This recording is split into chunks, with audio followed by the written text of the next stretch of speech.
महात्मा बुद्ध के समय में वैशाली राज्य में एक प्रसिद्ध गणिका रहती थी जिसका नाम आम्रपाली था। वह बहुत सुंदर थी और उसे वैशाली नगर की नगर वधू घोषित किया गया था, यानी पूरे शहर की पत्नी। आम्रपाली इतनी सुंदर थी कि उसके महल के द्वार पर सदा सोने के रथ खड़े रहते थे।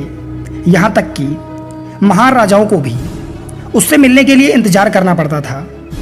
यह केवल एक वेश्या थी, लेकिन वह इतनी अमीर हो गई थी कि वह एक पूरा राज्य खरीद सकती थी।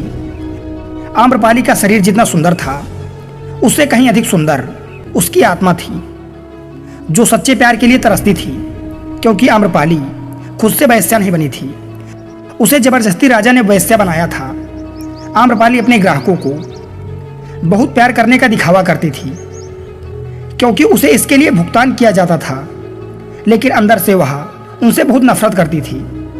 लेकिन वह सभी उसका इस्तेमाल एक भोग की वस्तु के रूप में करते थे, एक इंसान के रूप में उसका सम्मान नहीं करते थे। एक दिन आम्रपाली अपने महल की बालकनी में खड़ी थी। अचानक उसने अपने महल के सामने से एक युवा बौद्ध भिक्षु को गुजरते हुए देखा, जिसके पास कुछ भी नहीं था सिवाय एक भिक्षा पात्र की। लेकिन उसके पास जबरदस्त जागरूकता थी और लोगों को खुद की ओर आकर्षित करने की अद्भुत शक्ति थी। जब युवा बौद्ध भिक्षु ने ऊपर की तरफ देखा तो आम्रपाली उसे देख रही थी। युवा भिक्षु ने आम्रपाली की ओर देखते हुए बेहद सम्मान भाव के साथ आम्रपाली को प्रणाम किया। आम्रपाली एकटक उस युवा भिक्षु को देखती रही और पहली बार आम्रपाली के हृदय में प्रेम का उदय हुआ था, क्योंकि पहली बार किसी ने आम्रपाली को सम्मान की नज़रों से देखा था। किसी ने पहली बार उसे इंसान होने का एहसास दिलाया था। आम्रपाली तुरंत सीढ़ियों से नीचे उतरी और बाहर आकर उस युवा बौद्ध भिक्षु के पैर छुए और कहा, भंते, मेरे महल में चलकर भोजन स्वीकार करें। आगे आम्रपाली ने कहा, कृपया मेरे निमंत्रण को ना कहें, क्योंकि पहली बार मैंने किसी को निमंत्रण दिया है। मुझे हजारों बार राजाओं और सम्राटों द्वारा आमंत्रित किया गया, लेकिन मैंने कभी किसी को आमंत्रित नहीं किया। यह मेरा पहला निमंत्रण है। युवा भिक्षु ने सम्मानपूर्वक आम्रपाली का निमंत्रण स्वीकार करते हुए उसके यहाँ भोजन ग्रहण किया।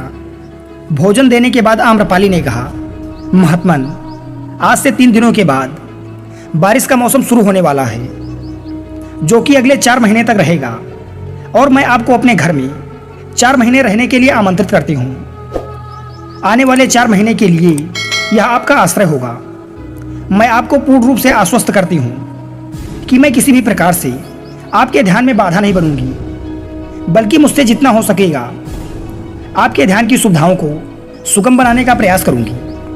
दरअसल बौद्ध भिक्षु साल के 8 महीने गांव-गांव घूमकर बौद्ध धर्म का प्रचार करते हैं, और बारिश के 4 महीने वह एक ही स्थान पर रहते हैं जहां उन्हें आश्रय मिल जाता है। युवा बौद्ध भिक्षु ने कहा, माफ़ कीजिएगा देवी, लेकिन इस विषय में मैं स्वयं निर्णय नहीं ले सकता। मैं आपके प्रस्ताव के विषय में महात्मा बुद्ध से पूछूंगा। अगर वह मुझे अनुमति देंगे तो मैं आपके महल में आश्रय अवश्य ग्रहण करूंगा। इतना कहकर बौद्ध भिक्षु वहां से चले गए। इससे पहले कि वह युवा भिक्षु बुद्ध के पास पहुंचता और आम्रपाली के प्रस्ताव के बारे में कुछ बताता, उससे पहले वहां मौजूद अन्य भिक्षु बुद्ध के पास पहुंच गए और बुद्ध से कहा, आप उस युवा भिक्षु को रोकिए। आम्रपाली ने 4 महीने रहने के लिए अपने घर बुलाया है। आम्रपाली एक वेश्या है और एक भिक्षु एक वेश्या के घर में 4 महीने रहे, यह सही नहीं है। इससे हमारे संघ में गलत संदेश जाएगा। बुद्ध ने कहा, कृपया आप लोग शांत हो जाएं और उस भिक्षु के आने की प्रतीक्षा करें। थोड़ी देर बाद वह युवा भिक्षु बुद्ध के पास आया, बुद्ध के पैर छुए और उन्हें पूरी कहानी सुनाते हुए कहा, बुद्ध, नगर की एक आम्रपाली नाम की महिला ने मुझे बारिश के 4 महीने अपने घर पर रहने के लिए आमंत्रित किया है। मैंने उसके निमंत्रण को अभी कोई जवाब नहीं दिया। मैंने उससे कहा कि अगर आप मुझे उसके घर रहने की आज्ञा देंगे तभी मैं उसके घर पर रहने के लिए आऊँगा। अतः बुद्ध, आप जो कहेंगे मैं वही करूँगा। उस युवा भिक्षु ने आम्रपाली के विषय में वैश्या शब्द का प्रयोग न करते हुए केवल महिला शब्द का प्रयोग किया। बुद्ध ने उस युवा भिक्षु की आंखों में देखा और कहा, तुम रह सकते हो। तभी अचानक बूढ़ा बिच्छू खड़ा हुआ और बोला कि बुद्ध, यह सही नहीं है। यह युवा बिच्छू एक सच्चाई छुपा रहा है। इसका कहना है कि एक आम्रपाली नाम की महिला ने अपने घर पर रहने के लिए आमंत्रित किया है, लेकिन वह एक महिला नहीं, वह एक वेश्या है।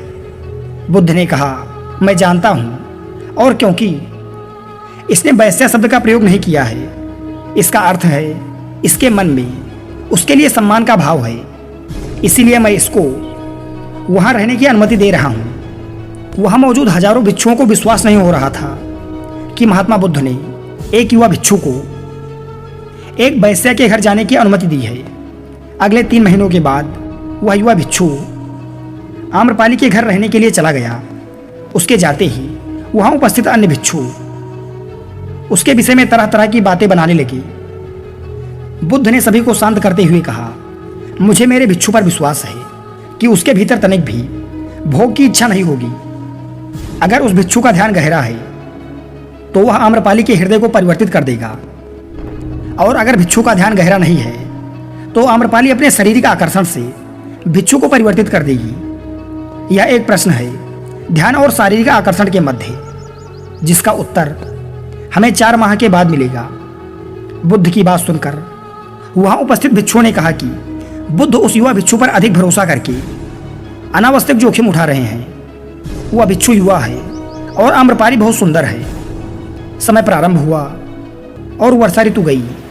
4 माह बीते और वह भिक्षु वापस आया। उसने बुद्ध के पैर छुए और उस युवा भिक्षु के पीछे आम्रपाली भी आई।